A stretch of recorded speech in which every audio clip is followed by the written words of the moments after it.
ব্রাহ্মণবাড়িয়ায়ও গত কয়েকদিনের তাপপ্রবাহে জনজীবন বিপর্যস্ত। প্রচণ্ড গরমে শিশু এবং বয়স্করা ডায়রিয়া এবং তাপজনিত রোগে আক্রান্ত। ব্রাহ্মণবাড়িয়া থেকে এই বিষয়ে বিস্তারিত জানিয়েছেন পূর্বাঞ্চলীয় ব্যুরো প্রধান পীযূষকান্তি আচার্য। আমি এখন আছি ব্রাহ্মণবাড়িয়া শহরের কুমারশীল মোড় এলাকায়।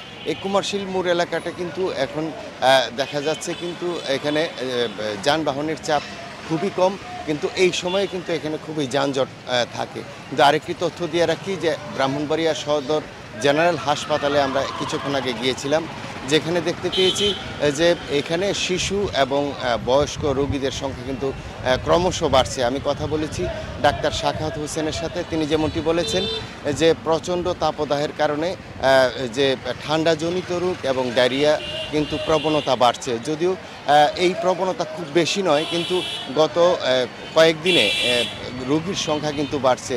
তিনি যেমনটি বলেছেন কিছু সচেতনতামূলক কিন্তু বার্তা পৌঁছে দেওয়া হচ্ছে, যেন এই প্রচণ্ড গরমে কাজ ছাড়া যেন কেউ এই রোদে না বের হয়, এবং রোদে বের হলেও কিন্তু ছাতা নিয়ে যেন বের হয়।